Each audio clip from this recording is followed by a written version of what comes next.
guys will, take their engine in for engine rebuild, and the guy will say, we got to deck the surfaces, we've got to line bore it. Anytime you align bore, they got to take a little metal off.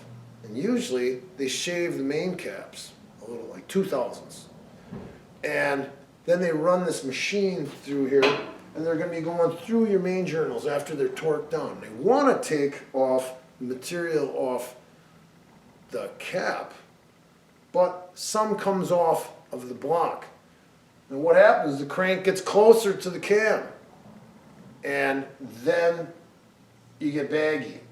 It's tight on this side, this is baggy. They do make timing chains that have reduced distance for engine blocks that have been align bored. Usually guys will say, we align honed it. Usually that's just to make sure that when your crank is spinning in the block, it just spins freely. There's no drag on it anywhere. But if you have a block that has to be align bored, it's done, but you wish you didn't have to do it. All our bolts are cleaned up and picked. And got our gaskets. I think I'll just use some RTV blue around the water ports.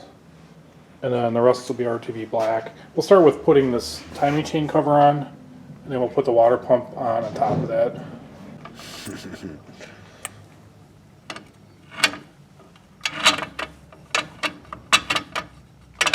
should be good enough. Yeah, we can put some on the balancer too.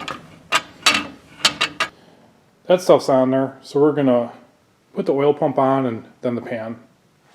We're really splurging here. We're going all out, getting a whole new oil pump, because if you got the pan off, it had decent oil pressure and everything, but you actually even got a new drive shaft on the oil pump. This is a Mellings high volume oil pump and high strength drive shaft. So we got to take this thing off the pickup, and some guys would use Teflon tape. I don't trust any Teflon tape. If a little piece gets out and blocks something, I would rather use Teflon paste. This is a pipe thread, so put it in there until it gets tight. That's the way it's going to be. And we'll put this all together, and that nut that we found at the bottom of the pan, we're going to put Loctite on it. And that gets held here for the pickup. Because it's a really long thing. This thing's dangling out there, revving, and vibrating. So it made the nut come loose.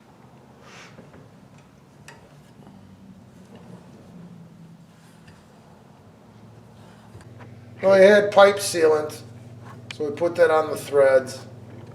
Now we got to figure out what index this has to be to line up with the bolt. So before it gets tightened all the way, I'm just stopping right there.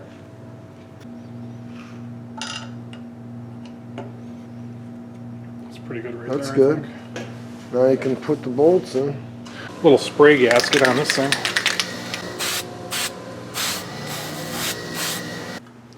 Guess I'll just drop this rod right in the block. It should fall right into place when the tip it upside down. We'll have to make sure it's in place. We will be priming this motor in a minute. Some sticky stuff.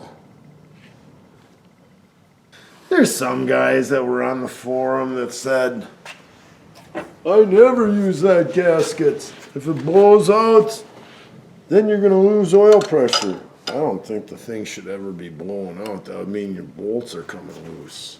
Is this the one that fits on here? Yeah.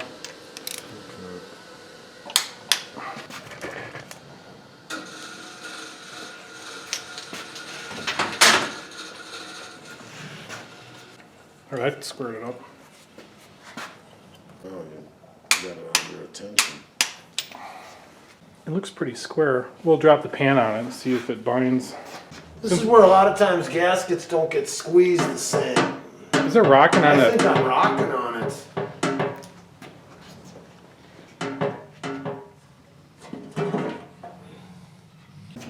So what is happening? We thought it was teetering on this thing. The oil pan is actually hitting this bolt right here. And these are low profile. And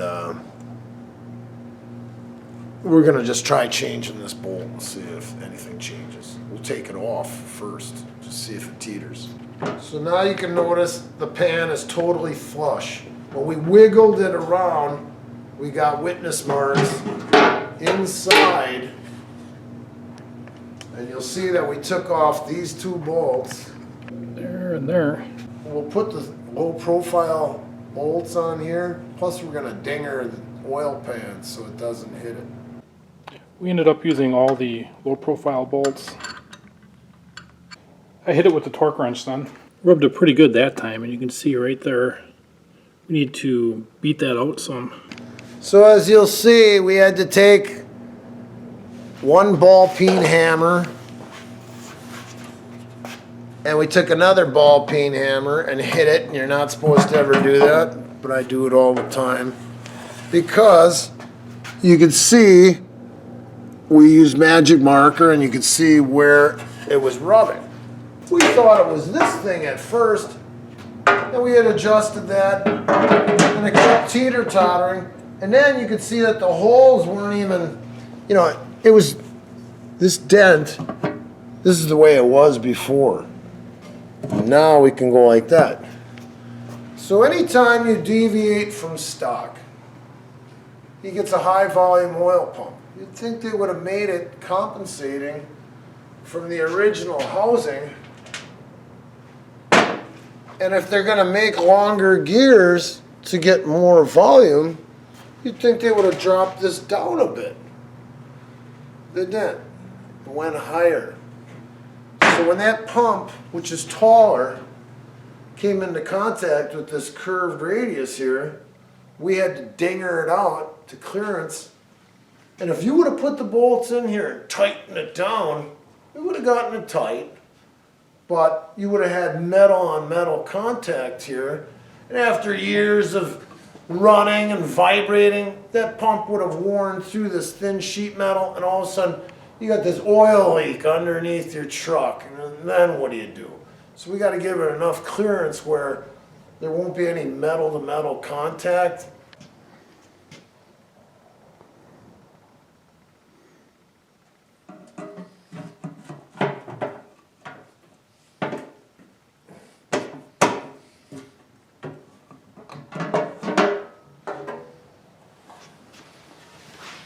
Did it come up? Maybe a little bit. I'd say that's pretty good. We're right on the bottom of it. A little bit of clearance. Yeah, you don't want any metal vibrating and rubbing against each other. The pan's on.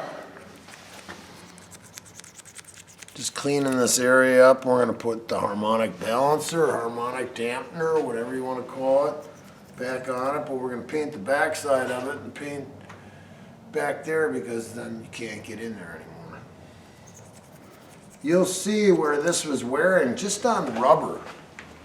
You can see what happens. So I'm going to clean that with a little, light sandpaper. Yeah, we got some pretty fine sandpaper. Is there an actual groove in there? I felt it. A It little feels bit. smooth. It's not a... They have over sleeves they put on these, but it's not that bad, really. So this is the proper tool for installing a harmonic dampener. You're easing it on, and you're using the force between where it's attached to the crankshaft, and you're pulling it in. Too many times you see people that are professionals even, and they're banging it on with a hammer. I just can't believe they're doing that. My buddy did that. His harmonic balancer blew apart in the middle of the drag strip, and parts went flying through his hood, tore everything up. So this is the way you do it. We put the priming pump on here. The shaft's a little bent, it wobbles, but you'll see what oil pressure we get at. I don't even know what RPM I'm doing. I'm just going kind of slow. And you'll see the oil pressure come up.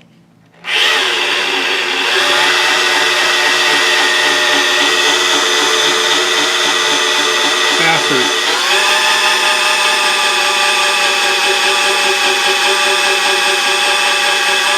I'm really off center on this shaft. I says, I have oil coming out of every one of our push rods, lubricating the rockers. So I'm happy with that. Now we can put the intake manifold on. And you got to realize when you're doing this, we had a couple dry ones, and then you got to roll the motor over to line up the lifter with the oil gallery, and then you'll get oil on all Right, of them. from the oil pump, it always goes down one, over to the other side, then back to the other. Then it goes down to the main, or the crankshaft. So the new engines, they prioritize the oiling toward the crank first, and then up to the lifters and then the rockers. We're going with the Valley pan today. So we took out of it, that's what's going in. You're supposed to put sealer on these ports on both sides of this turkey tray, according to the instructions. Put a blob in these corners. If it's slipping, it's not dry enough, because these squish out.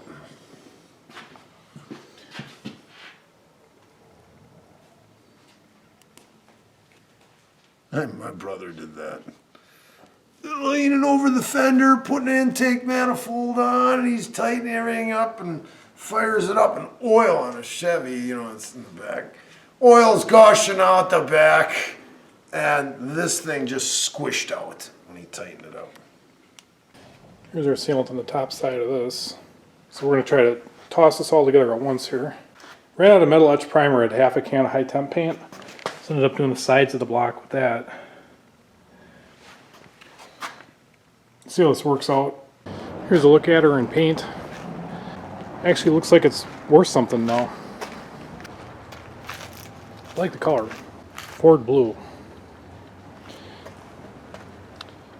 Unfortunately I couldn't find a recessed plug for this one like these. I think it would have looked a little bit better. We'll run the brake booster off this. This ugly looking thing used to be in there. It actually had a port sticking out the bottom that you couldn't see that was unplugged. So the whole time it had a vacuum leak.